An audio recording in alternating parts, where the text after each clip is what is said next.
पिछले 2 दशकों में तकरीबन 218 हाथियों की मौत छत्तीसगढ़ में हो चुकी है। हम बात करें सूरजपुर जिले की तो प्रतापपुर वन परिक्षेत्र में 6 हाथियों की मौत 11 महीने में हुई है।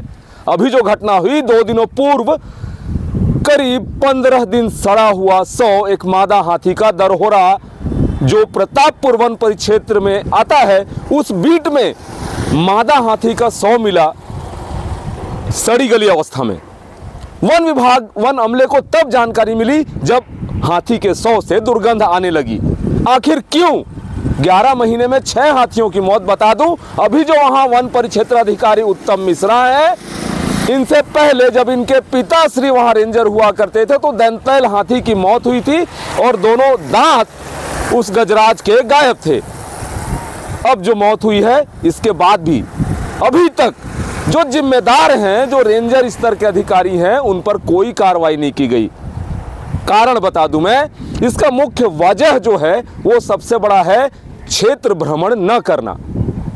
रेंजर प्रतापपुर उत्तम मिश्रा अंबिकापुर रहते हैं अपने निवास पे।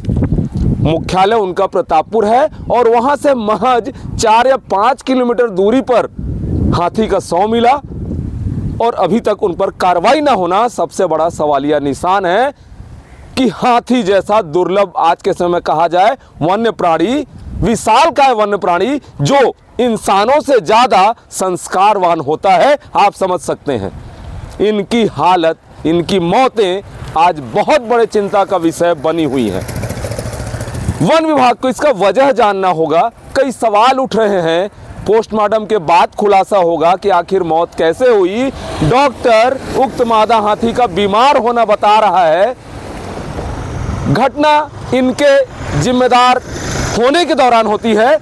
जांच भी इन्हें करना है, डिसीजन भी इन्हें ही देना है। तो भला खुद को बचाने के लिए ये कैसे डिसीजन दे सकते हैं, यह समझा जा सकता है। डॉक्टर ने कहा उसकी अतड़ियाँ, उसका लीवर, उसका किडनी सड़ चुका था, डैमेज हो चुका था, काला पड़ चुका था।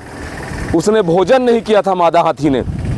मौत की वजह संभवतः यही बताई जा रही है और एक और कहा जा रहा है कि पोस्टमार्टम रिपोर्ट आने के बाद इसका खुलासा होगा, तब जाकर जिम्मेदारों पर कार्रवाई की जाएगी। तो मैं बता देना चाहता हूं वन विभाग के ऐसे अधिकारियों से जिन्हें निर्णय करना है, सरकार से बताना चाहता हूं कि हाथियों की मौतें बहुत बेहद ही चिंताजनक है। इसकी वजह आज मैं पूरी तरीके से बताऊंगा जिस पे कार्रवाई की जरूरत है।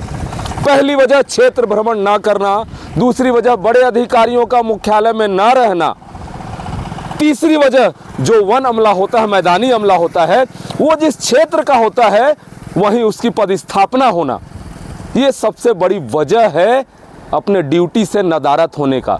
ऐसे लोग जो स्थानीय होते हैं उनका उसी बीट में, उसी सर्कल में पदस्थापना कर दिया जाता है। सुबह सुबह अपने बच्चों को स्कूल पहुंचाने जाते हैं, शाम को लेने जाते हैं। तमाम परिवार की बात, सारी जिम्मेदारियां परिवार का निर्वहन करते हैं, जबकि रोजी रोटी इस वन विभाग का, इस जंगल का, वन्य प्राणियों का वो खाते हैं, जिनसे उनके परिवार का लालन पालन भी होता है। ये मुख्य वजह है कि जंगल के उन क्षेत्रों में भ्रमण ही नहीं किया जाता, जबकि रेंजर स्तर का अधिकारी अपने लॉग बुक में, डायरी में लिखता है कि वह रोज भ्रमण कर रहा है। यह कितनी बड़ी गद्दारी है अपनी ड्यूटी से, छत्तीसगढ़ महतारी से, आप समझ सकते हैं। इन वजहों को दूर करना होगा। मैं वन मंत्री केदार कश्यप से लेकर क्षेत्र के सरगुजा क्षेत्र से आने वाले हमारे सीएम माननीय विष्णुदेव साय जी से भी यही निवेदन करूंगा, अपील करूंगा कि हाथी प्रकृति मानव की श्रृंखला में एक अहम अंग होता है। इनकी मौतों को रोकने के लिए कदम उठाना बेहद जरूरी है। हमने कारणों को बता दिया। कार्रवाई ना होना बहुत बड़ा वजह यह भी है। हाथी की मौत हो जाती है और जिम्मेदारों पे कोई कार्रवाई नहीं होती है। कार्रवाई होनी चाहिए, चाहे वो कितना भी बड़ा अधिकारी हो। जंगल कट रहे हैं, जंगल में मानव भूमि पट्टे की होड़ में जंगलों पे कब्जा करता जा रहा है। अर्थात हाथियों के घर पे, हाथियों का आशियाना जहां होता है वहां मानव अतिक्रमण कर रहा है। तो भला हाथी आतंकित क्यों न हो। हाथी मानव द्वंद्व में 450 लोगों की जानें भी गई हैं। सरकार ने अब तक तकरीबन 100 करोड़ मुआवजा हाथियों की मौत पे इंसानों को प्रदान कर चुका है। इस पे सही मॉनिटरिंग की जरूरत है, तब जाकर छत्तीसगढ़ में जैव विविधता का जो मुख्य एक श्रृंखला है हाथी, उसकी रक्षा हो सकेगी, जंगलों की रक्षा हो सकेगी और हम आप ऑक्सीजन की कमी से नहीं मरेंगे।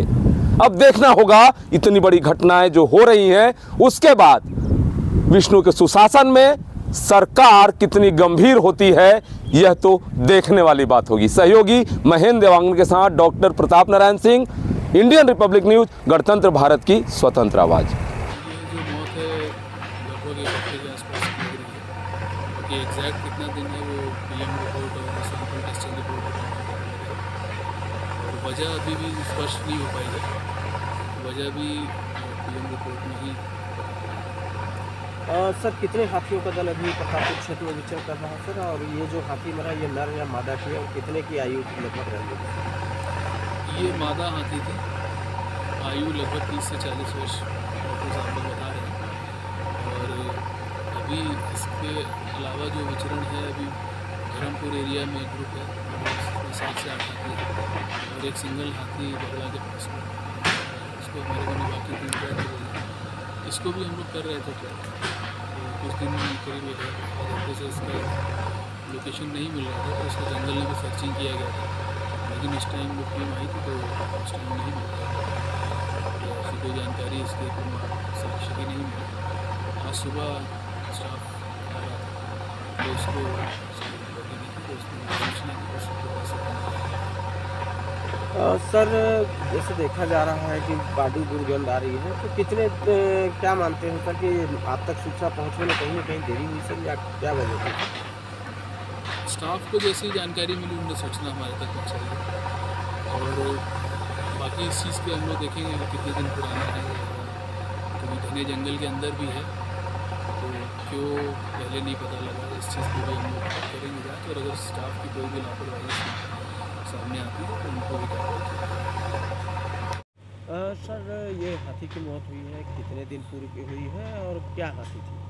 देखिए, ये जो है 8 से 10 दिन पहले ये मृत हुआ होगा और उम्मीद है कि ये बीमार भी था लंबे समय से, क्योंकि इसके जो अतड़ियों में और एबोमेजम में और अन्य भागों में खाना नहीं था। लीवर, पैंक्रियाज, किडनी सब जो है वो डैमेज थे, काले पड़ गए थे। और जो है ये जानवर बीमारी होगा, और बीमारी की कंडीशन में खून की कमी से अचानक यहाँ आकर पेड़ से टकरा गया और गिर के उसकी मृत्यु हो गई।